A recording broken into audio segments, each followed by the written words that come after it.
Hello, everybody. It is great to be here one more time today. My name is Gary Fowler, and I'm the CEO, president, and founder of GSD, Get Shit Done Venture Studios, a premier AI and quantum venture studio located in the heart of Silicon Valley. I'm a 17-time serial entrepreneur with several unicorns under the belt.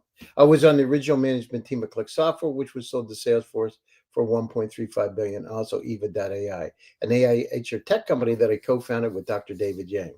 We believe at GST that intellectual capacity is evenly spread around the world, but opportunities are not. With that, today is Simplenight Presents, and I am the host. I have an incredible guest today, Kartik Gada. He's a serial entrepreneur. He teaches at Stanford University. He's an AI guru. And today we're going to be talking about generative AI and travel concierge services. So with that, I'd like to bring my friend Kartik on board. Hi, Kartik. How are you today? Hello, Gary. How are you? Good. So tell us a little bit about yourself, a little bit about your background. Well, originally engineering background, and then went into finance because I'd done an MBA. In fact, first I started marketing, and then transitioned to finance. Worked at Intel and Netgear. And then I've been in AI for about 12 years now. So long before, just like Gary, long before AI became hot, and a lot of people who are in AI have only been in it for about 2 years. I've been in about 12 years. And through the many cycles of AI, I published a lot of research reports about it and wrote an entire book, which had 400,000 readers, about the economics of technology and highly disruptive technologies' impact on the world, AI being the most disruptive, but not only AI. Also teach at Stanford occasionally. One of the classes is the new economics of disruptive technology, and sometimes some shorter seminars as well in the business school and such. But ultimately, everything's about AI and the economics of technology, and that means valuation for startups, startup financing, all of the above. So what kind of impact does AI have on our planet today, and how profound is the impact? Well, I consider AI to be the ultimate technology, a game changer, in that many things that required human labor can be done 5, 10, 50, 100, 1,000 times faster.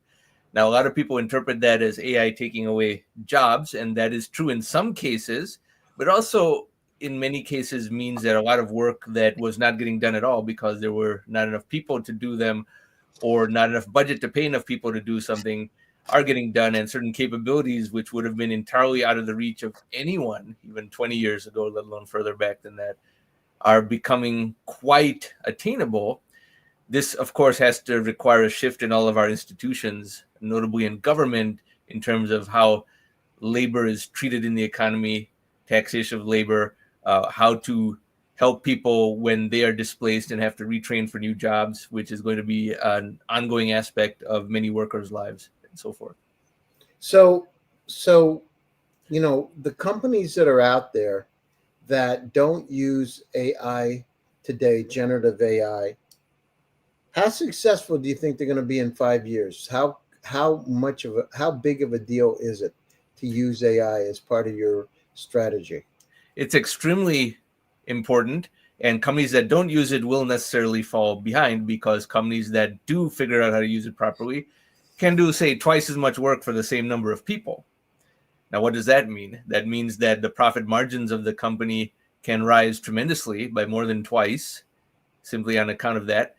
And companies that use AI will just leave the competition behind, and bigger companies that don't use AI will have to face competition from smaller companies that they previously would not have considered to be a threat. Now, that being said, it's not obvious how to get the most value out of generative AI in the enterprise or small medium business, and there's a fair bit of confusion and trepidation about that too. So, let's talk about, we talk about generative AI and travel concierge. How would you differentiate an AI powered concierge service from a traditional travel agency from an operational standpoint? How profound can the impact be having that AI powered concierge? So the impact can be quite substantial. Now, if you look at just the travel booking experience, think back. In the old days, 25 years ago, you had a human travel agent that you had to call, and you probably knew one that was good, and you needed a recommendation for one that was good. And you would ask them to book the tickets and do this. And there would be a cost associated with that as well. and it was pretty opaque in terms of the pricing and everything. Fast forward a little bit, you had more online booking, things like Kayak and Orbitz and other types of services, which was still maybe a Web 1.0 or like a 2000s era type of service, Priceline and so forth. So fine, you could get more pricing transparency, learn about more bookings, even learn about airports you didn't know about if you were going to a large metro and they had a smaller airport with a better flight, and you might not have discovered that even in the past. But now you get to today, a lot of things have changed. There is on some level less travel because more people meet over video conference, just like we're doing this podcast over video conference, a capability that may not have existed before. And so certain types of travel has gotten eliminated, and the consumer has the ability to be more selective. But with AI now, you can get a tremendous automation of an entire itinerary. You can say, I would like to go to this place for 1 week and see these types of sites and keep the budget under X. And what would have been a tedious manual process, even in the days of just online booking like Kayak or Priceline, something let alone in the travel agent days, it can generate a lot of this for you pretty well, as well as give you tips in terms of avoid this area and how to be less of a target for crime, because tourists are always a target for crime, and so on and so forth. So AI can do a lot of this much more easily, saving a lot of time and eliminating a lot of pitfalls, traps, and other hardships that may have been unexpected problems for the traveler, whether a tourism type traveler or for business travel as well. Let's talk about hyper-personalization. How is AI and hyper-personalization impacting different industries today? And then in particular, what do you think on the travel side? And how important is it? So hyper personalization is something that is possible for the reasons I mentioned earlier, in that AI can do things at much lower cost that may have required tremendous human participation and thus would have been very expensive before. Everything from writing letters in your voice or getting custom clothing designed that fits you versus off the rack.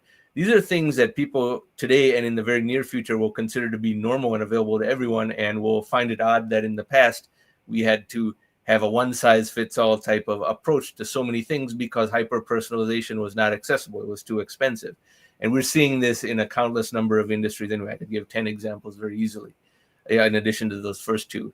In travel, when you have a hyper-personalization of the experience, because let's say a family is going on a vacation to a certain place and different family members want to do perhaps different things, and then there can even be a bit of a itinerary customization, like, okay, the father and son want to see this type of thing over here, and then the mother and daughter want to see a different type of thing over here. And instead of doing all that manually, AI can make those recommendations and also identify the to and from and what could be matched in terms of time. This will take 6 hours, that will take 5 hours. Therefore, you could split at this point versus other points. You shouldn't split. You should do this together. And all these various customizations that would have been very manual and thus would not have been done. So people's expectations were lower. Now the expectation gets higher because of the accessibility of this type of customization and hyper-personalization that is now pervading more and more consumer products and experiences, and certainly travel bookings are part of that. Yeah, so you look at it, the world surely changed, right? We're inundated with infobesity. And when we're traveling, imagine being on a plane flying from Miami out to San Francisco. Imagine if it knows what seats you want to sit in the front of the plane because you like first class on the right-hand side by the window. It understands when you get out there who's from Ohio, from your hometown, and sets up a meeting so you can meet him or her, that you both like to have sushi or Wrangler steak, or it knows that you need to go and play pickleball, and it sets up the court. So I mean, it's how inefficient. Think about it. You book something, and you go out to San Francisco. It knows the hotel you want. It knows the food you like. It knows the car, and it finds out the deal for you that's a budget that's not at a place like National at the time. So these kind of experiences, but imagine that when it's expanded to everything and it becomes something like an omni-channel engine of everything, because that's what it's all about, right? We're so inundated, we don't have time to make the right decisions. Yeah. And two other aspects of that. getting these prices on unused capacity with low marginal cost finally become the reality, because we thought with things like Priceline, let's say 25 years ago, you would bid on something, and if you bid a super low price enough times, you'll get a ticket to Europe for just $80 or something like that. Now that never quite became a reality because of the insufficient granularity of the engines and so forth. But with AI and an entire itinerary that can be customized, there is a chance to get that. Whereas someone, let's say a young person who doesn't really care about leaving on short notice, they can just have what you could call effectively a limit order on something. And when there's a ticket to Europe for a super low price, just because the plane is half empty and the carrier is willing to let it go for this long, the AI can notify them their bag could be ready and they can go to the airport on short notice, 3 hours, and just do that. And there is a niche category for people like that who on short notice will go somewhere just because the price is very low. Now, there is a darker side to this type of hyper customization as well, which always has to be talked about in a day and age of identity theft and hacking and scams and high-tech crime, with criminals also using AI.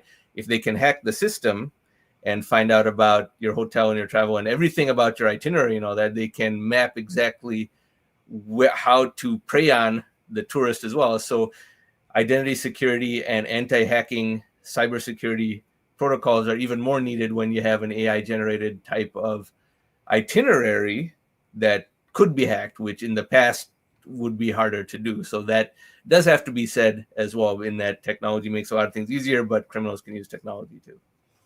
No, I hear you there. And, if you look at it, what types of data are critical for AI to be able to do hyper personalizations for everything? What does it need to look at in order to make that specific for you, Kartik? How does it work?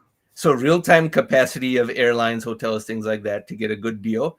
Also, knowing more about my preferences, because someone can say if they're going to Italy, they want to do A, B, and C possible things over there.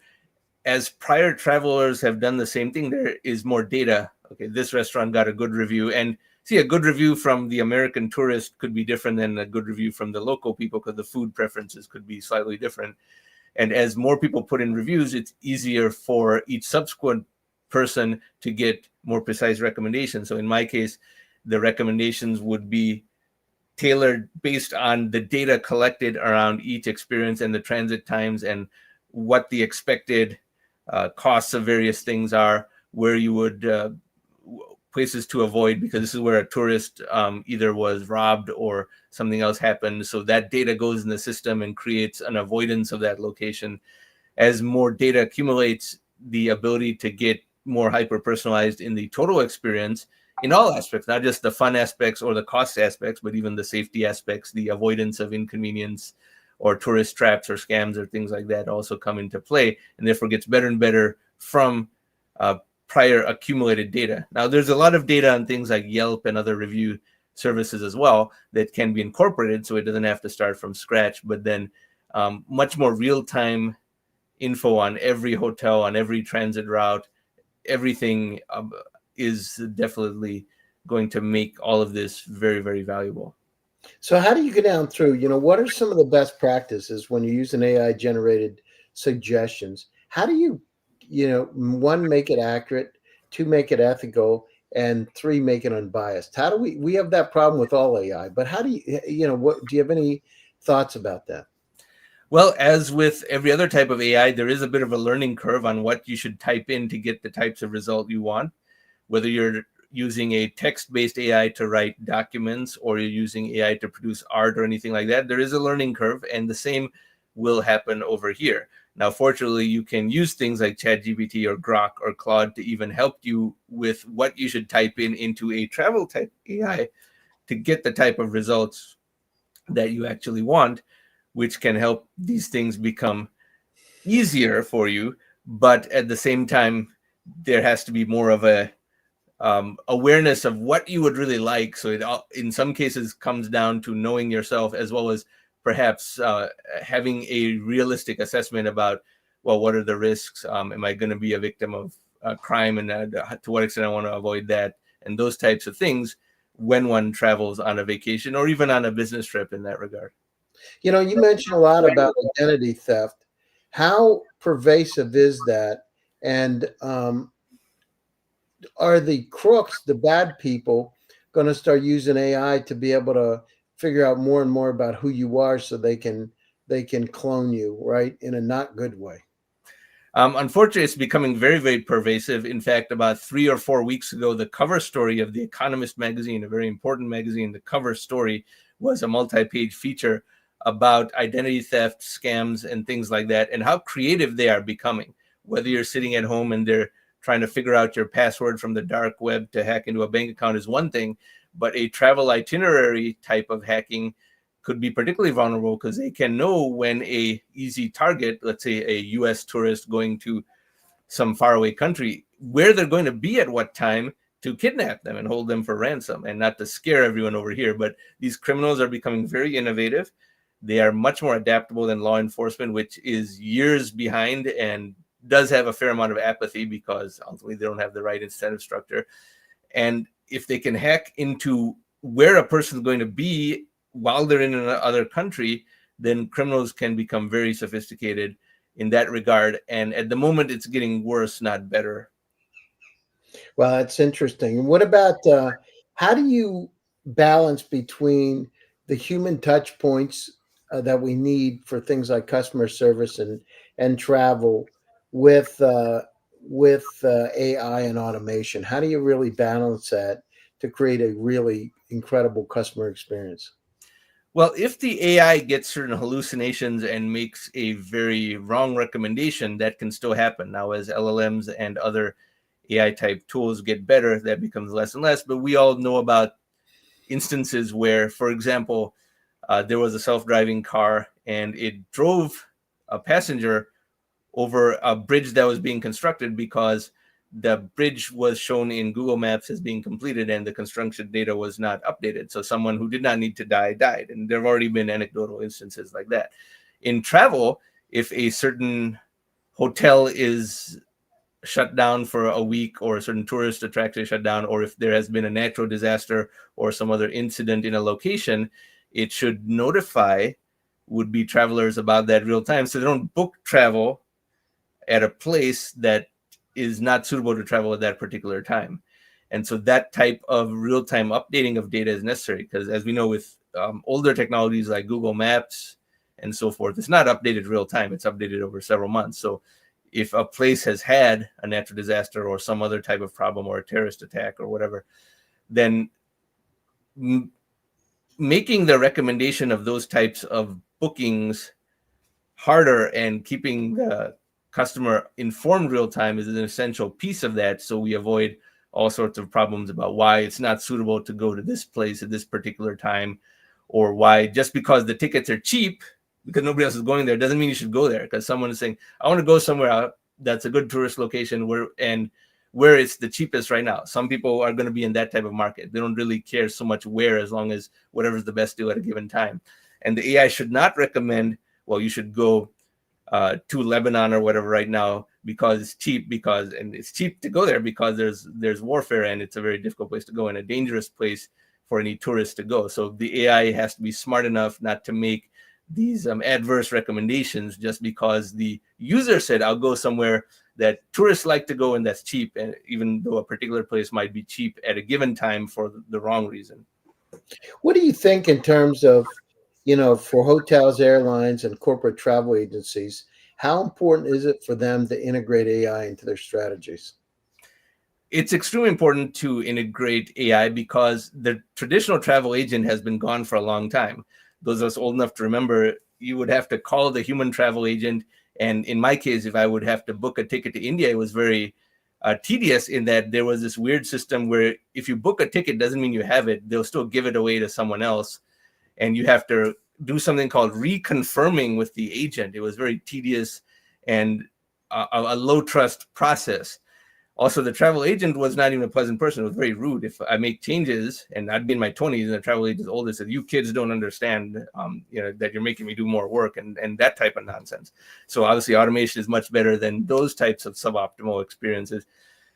But to the extent any travel agent or any middleman type of layer can even exist at all, it has to be very heavily incorporated into AI so that they can have all those premium services and granularity and pass the benefits on to the customer that I discussed earlier. Otherwise, the presence of manual participants in the industry itself is not justified unless they're using AI to add additional value.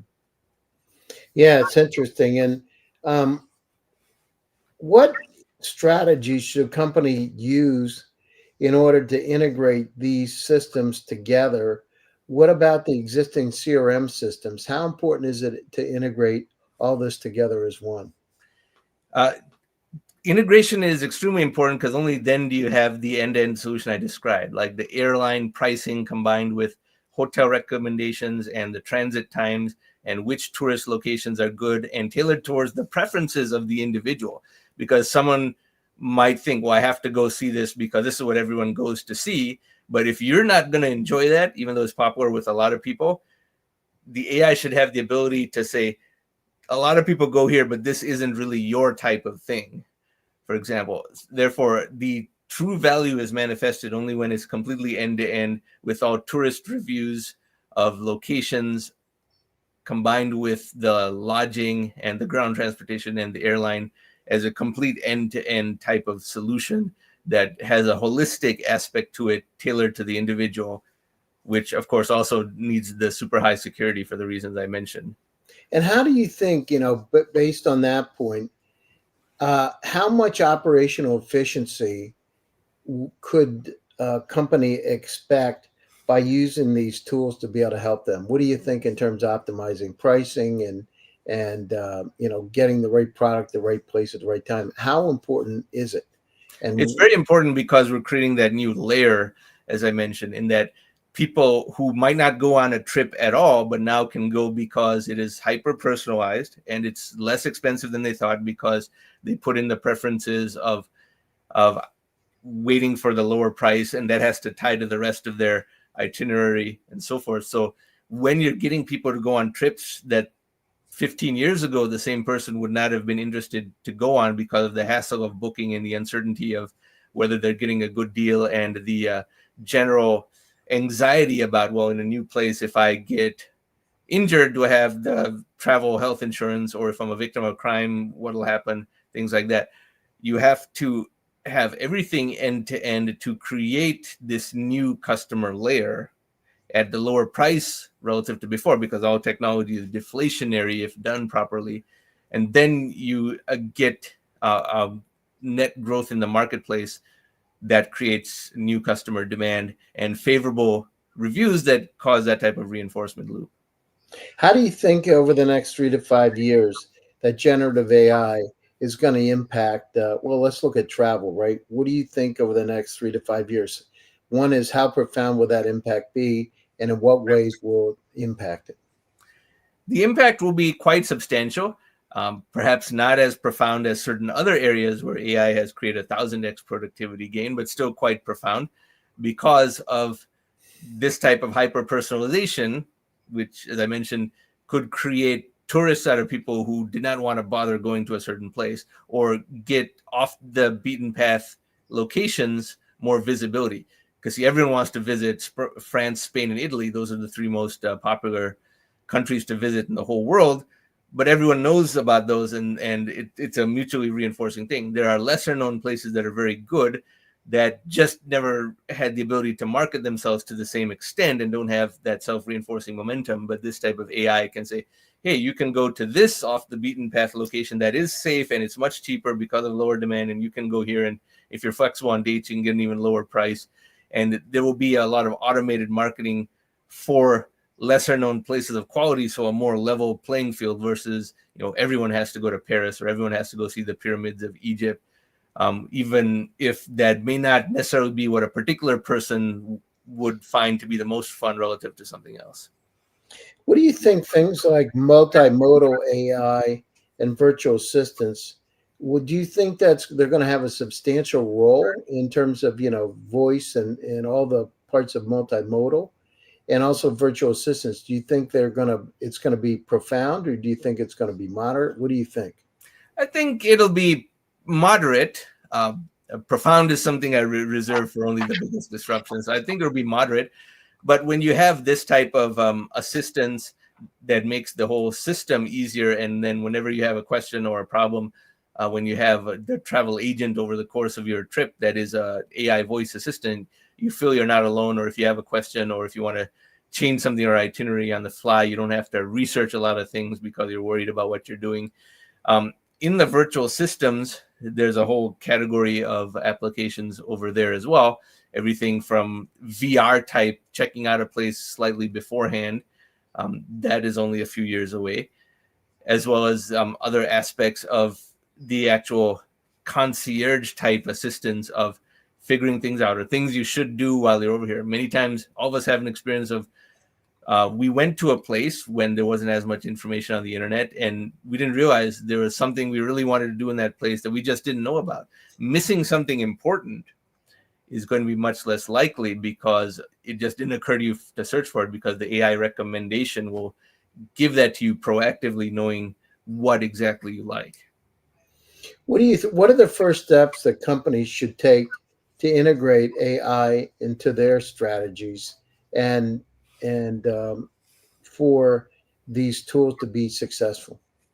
Well, if it's a B2B type of experience, like if a large company has a lot of employees traveling around for business, then a certain standardization of the platform could save that company a lot of money and get things into a standardized location. Because I remember when I used to work at Netgear, and then around 2005, 2006, we used to do a marketing tour in Europe. So I would go to Europe for 18, 19 days and go to 7 or 8 different countries. And everything was manual, from this leg to this leg to this leg, and then find the hotel. And it took so many hours just to organize that itinerary by looking at every individual one-way flight and which hotel is good and staying under our budgetary requirement and all of the above. And things turned out well, but as I think about it, so much could have gone wrong in that whole type of system. And instead, you have at a company, if you had a concierge that was standardizing at least one corporation's travel to be much more uniform, like everyone is steered towards staying in a certain hotel when they go to a certain location, or going in a certain route, or these types of data getting accumulated into the system, then there's a lot of cost savings and a much lower chance of, say, the new employee getting lost or something because they had to go on a business trip to a place they weren't familiar with, and they end up missing the meeting because there were things they didn't know, or they got detoured or something like that. And closing thoughts, Kartik, and how do people get a hold of you? So the best way is through LinkedIn to get a hold of me, because at least then I can see it's a legitimate contact and whom we might know in common. And I can talk about any aspect of AI in considerable detail. And in closing thoughts, remember, with artificial intelligence, some people are very worried about what will happen, not just about their job, but also disruptions of system they're used to. But AI is a tool. Remember, if it's automating a function, you should be the employer of AI. Do what used to take 10 people's worth of work, but with AI, you don't have a payroll, so you can accumulate all the money for yourselves. And that's one of the things we spoke about, how travel type companies and the travel agents of old can transition to create new markets and new customers by doing things with AI that were not possible before, thereby generating new demand. Kartik, thanks for taking time out of your busy schedule to join us today at Simplenight Presents AI, and we appreciate it. And to all the viewers out there, thank you one more time for joining. My name is Gary Fowler, and I'm your host. Stay happy, stay safe, and stay healthy. And we'll be back to you again next week with another exciting edition of Simplenight.AI Presents. My name is Gary Fowler. I'm your host. Take care of yourselves. Thanks, Kartik. Thank you.